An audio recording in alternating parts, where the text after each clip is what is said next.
Alright, look, I understand it's still preseason and the games don't matter, but I'd be lying if I said I wasn't encouraged by what I saw from this team tonight. The Vancouver Canucks looked absolutely dialed as they took down a full Flames squad.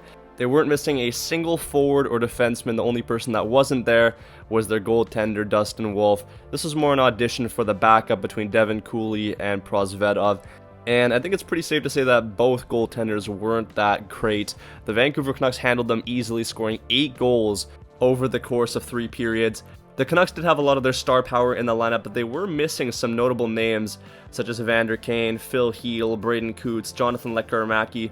And among the Canucks players that were in the lineup, it wasn't like it was the same guys getting all the points. I think there were 7 different goal scorers tonight for the Vancouver Canucks. You love to see that. One thing I wanted to point out from Foot that I've noticed is that on the penalty kill, when the Canucks get the puck, the second forward without the puck just takes off on the counterattack. They got numerous breakaways in this game just because of this small adjustment. 2 shorthanded goals as well. Another thing I'm liking is the defenseman jumping up on the play to join the rush to give the Canucks odd man rushes. You saw Derek Forbort score that goal in the first period. You saw Quinn Hughes in the third period also jump up with Boeser to make a beautiful goal. It was great to see. My first start of the game though was Max Sasson. He had 2 goals, 2 penalties that he took as well, but he was getting active. He might have just solidified that 4th line spot that was open between him, Carlson, and Baines. I think Sasson right now is taking the lead as the front runner to grab it. Before the preseason started, I had Carlson, but if they're limited to only giving out 1 spot, it might be slipping away from him. I think that Sasson honestly deserves it at this point. Same with Ratu. I think he solidified himself with that 3rd line center role after getting another goal today. He hit the post as well right before, but he's looked great, and I'm happy about that because I think that he's going to be a very good player.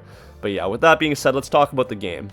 But before we get to that, quick shout out from the sponsor of today's video, DeanerHD. They're a local spot right here in British Columbia with over 20 locations. They specialize in Middle Eastern and Mediterranean cuisine, with its signature being its doner wraps, platters, falafel, and other similar dishes that you'll love.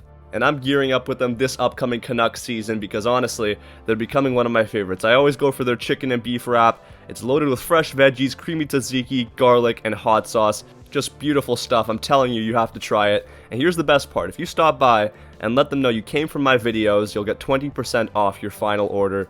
It really doesn't get much better than that. Support local, eat fresh, and trust me, once you try DeanerHD, you will be just as hooked as I am.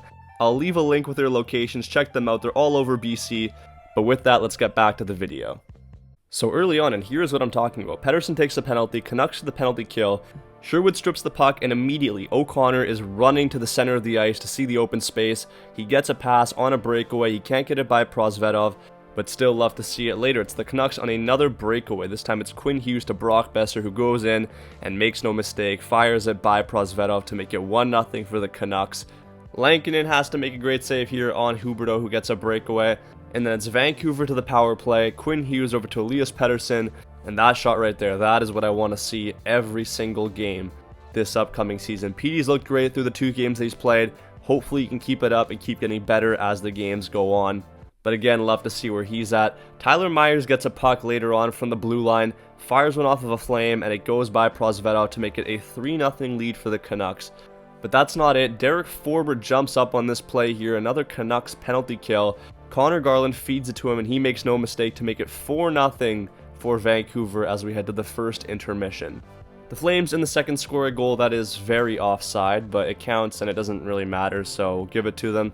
Anyway, Sasson gets a puck right after, goes through the neutral zone, plays a 1-2 with DeBrusk, gets it back, and puts it by Prosvetov to make it a 5-1 scoreline. Later, it's Aatu Ratu on the dying seconds of this power play here, goes short side here, and beats the Flames netminder to make it a 6-1 game. It's just turned into a beating at this point. I'll go straight to the third period, where Brock Boeser and Quinn Hughes connect for this very nice goal here, 2-on-1, and Quinn Hughes tucks it through the legs of Devin Cooley to make it 7-1.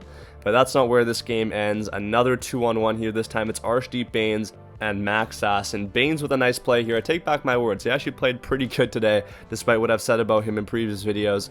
He plays it to Sasson, who makes no mistake, makes it 8-1, and the Canucks take it very convincingly. They're looking very good as they have one more preseason game to go before the regular season starts. Give me your thoughts and your top 3 stars of the game in the comment section down below. Thank you all so much for watching. Make sure you subscribe if you're new. Peace out and take care.